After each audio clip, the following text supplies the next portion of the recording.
어리석은 자는 그의 마음에 이르기를 하나님이 없다 하도다.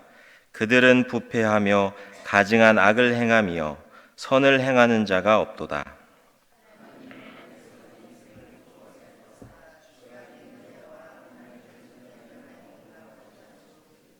각기 물러가 함께 더러운 자가 되고 선을 행하는 자가 없으니 한 사람도 없도다.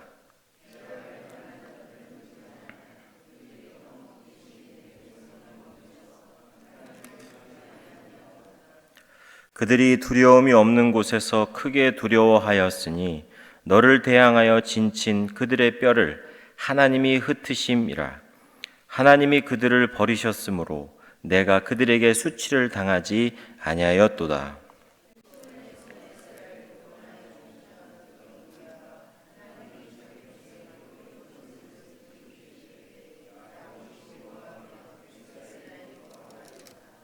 아멘. 어리석은 자는 그의 마음에 이르기를 하나님이 없다라고 한다라고 하며 본문 말씀이 시작을 합니다. 어리석은 사람은 그저 어리숙하고 미련한 사람을 얘기하는 것이 아니라 하나님이 없다라고 이야기하는 사람을 성경에서 어리석은 사람이다라고 이야기한다고 이야기해 줍니다. 누가복음 12장에는 어리석은 부자에 대한 비유가 나옵니다. 거기에 그 한 부자가 어떤 일을 하냐면 어느 해에 소출이 많아졌답니다. 소출이 많아졌다라고 하면 하늘의 도우심이 없이는 소출이 많아질 수는 없죠. 농사를 짓는 사람이라면 더욱더 하늘의 도우심이 있어야 할 것입니다.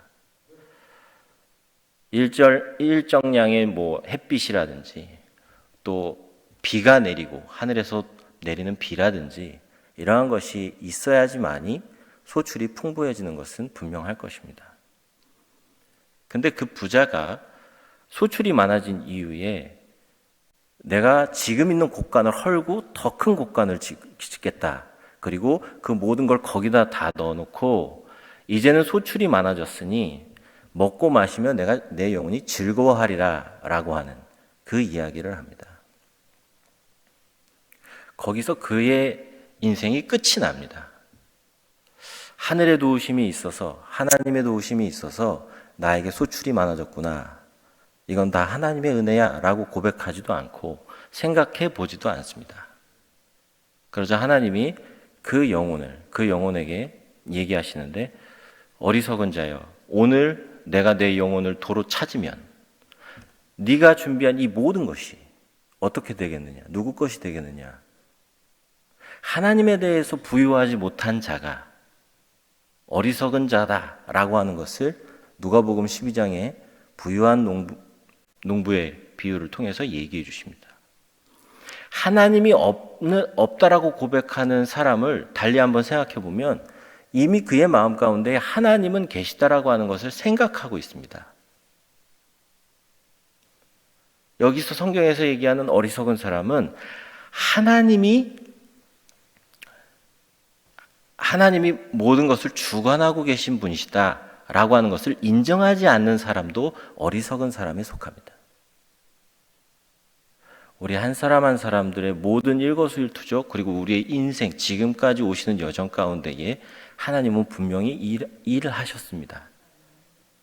삶의 자그마한 부분, 우리의 자다가 일어나서 숨을 쉬는 그 모든 것까지도 하나님이 계셨기에 가능한 일임을 고백하는 것이 신앙인 것입니다. 그것을 기억하셔서 어리석은 자가 되지 않는 저와 여러분 되기를 간절히 소원합니다. 그 어리석은 자가 하나님이 없다. 하나님이 나의 삶 가운데에 어떠한 것도 역사하시지 않는다라고 생각했다라고 하는데 그들의 삶은 어떠하냐면 뒤에 그들은 부패하며 가증한 악을 행하며 선을 행하는 자가 없답니다. 그리고 3절에 각기 물러가 함께 더러운 자가 되고 선을 행하는 자가 없으니 한 사람도 없도다 라고 얘기합니다. 하나님을 찾지도 않고 하나님에 대해서 인지하지 않는, 하나님에 대해서 인정하지 않는 사람들의 삶이 어떠한가라고 봤더니 각기 부패하며 선을 행하지도 않고 악을 행하는 사람들이 된답니다. 이게 인생의 모습이랍니다. 예수님께 한 사람이 나와서 선한 선생님이여 라고 얘기하자 예수님께서 얘기하십니다. 어찌하여 나를 선하다라고 얘기하느냐. 참 선하다고 칭찬하듯이 얘기했음에도 불구하고 그것을 혼내시는 모습이 나오는데 예수님께서 그 뒤에 분명히 얘기하십니다. 선하신 분은 하나님 한 분밖에 안 계시다라고. 즉 인생이 하나님 앞에 나가지 않으면, 하나님을 인정하지 않으면 어떤 삶을 살게 되느냐? 결국 죄악된 삶을 살게 된다라고 하는 것을 얘기해 줍니다. 우리 한 사람 한 사람들의 삶도 마찬가지입니다. 하나님을 인정하지 않고 하나님을 찾지 않으면 우리의 삶은 겉모습은 교회에 나와 앉아 있을 수 있으나, 거룩한 척은 할 수 있으나 결국에 우리의 삶은 부패하며 죄악된 길로 갈 수밖에 없는 것이 우리들의 인생의 모든 사람의 모습이다라고 하는 것을 오늘 본문이 얘기를 해줍니다. 하나님을 찾고 찾으셔서 선한 길을 가는 저와 여러분 되기를 바랍니다. 그런데 그 하나님께서 하시는 일이 뭐냐라고 봤더니 2절에 하나님이 하늘에서 인생을 굽어 살피사 지각 있는 자와 하나님을 찾는 자가 있는가 보려 하신다라고 합니다. 그러니까 하나님이 하나님을 인정하는 사람들을 찾으신다라고 하는 거죠.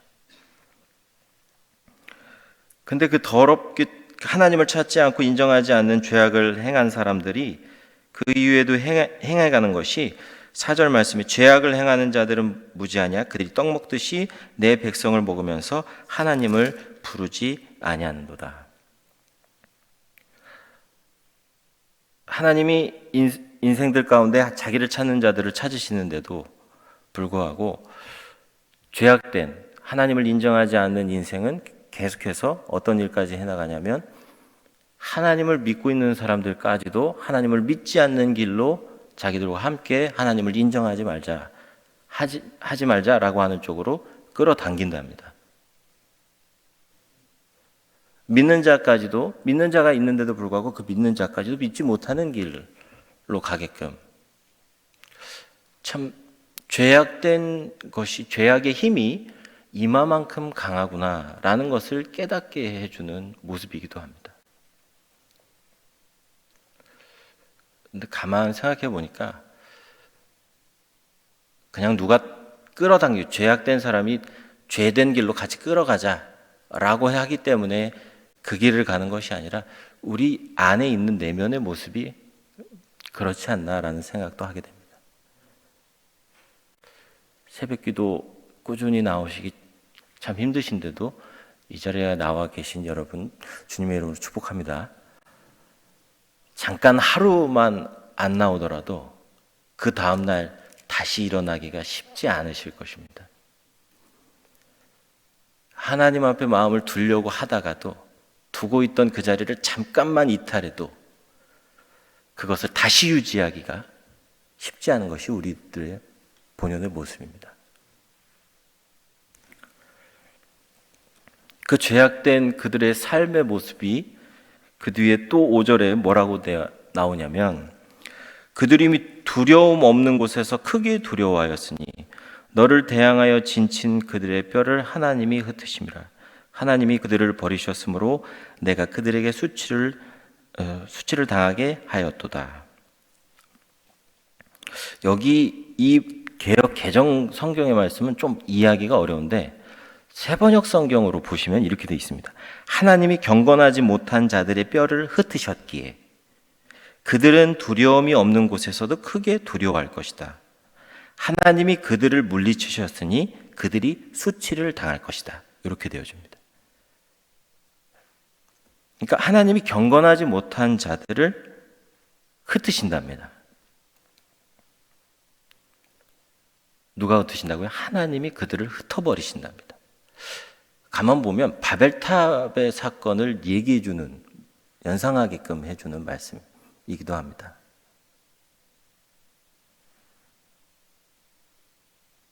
그렇게 흩으신 그들은 두려움 없는 곳에서도 크게 두려워할 것이다. 그러니까 두려워하지 않아도 될 것을 두려워하는 삶을 살게 된다는 얘기죠.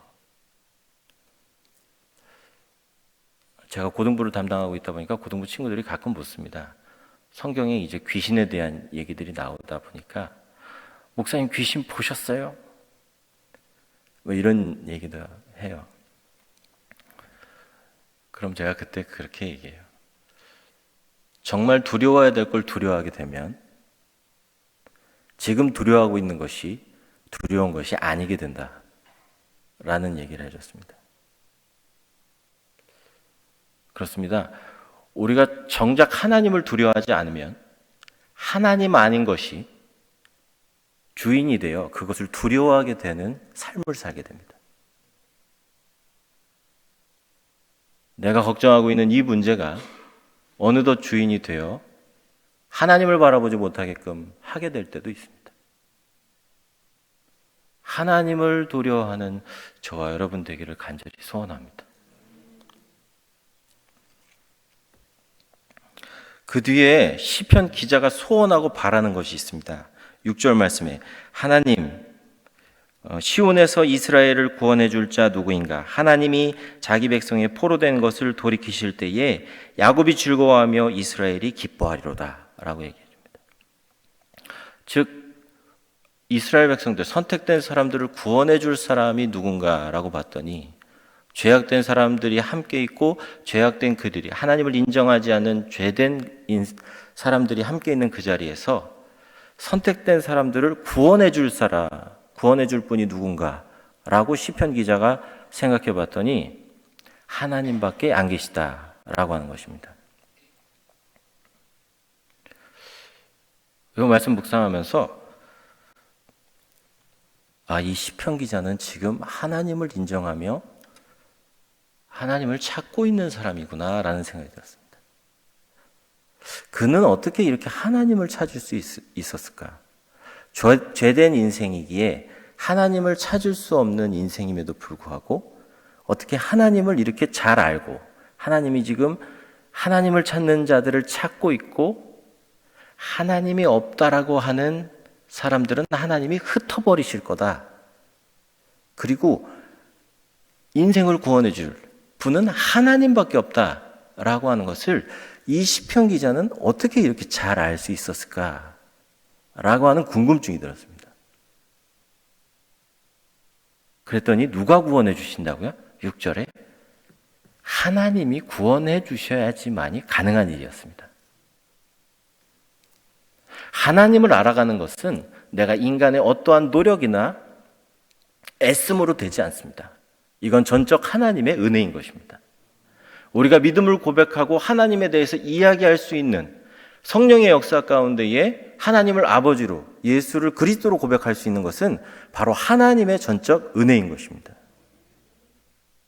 이 시편 기자는 지금 무엇을 경험하고 있느냐? 바로 하나님의 은혜를 경험하고 있는 것이죠. 이 자리에 나와 있는 저와 여러분 모두도 하나님의 은혜 때문에 이 자리에 있는 줄 믿습니다.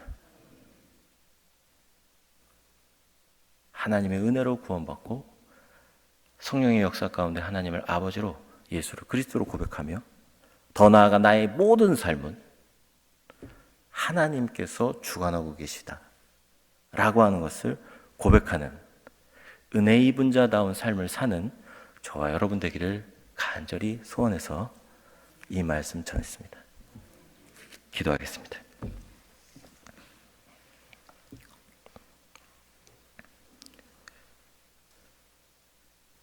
동이 서에서 먼 것 같이 하늘이 땅에서 먼 것 같이 하시는 일과 가시는 길을 저희가 다 알지 못하는 하나님 아버지,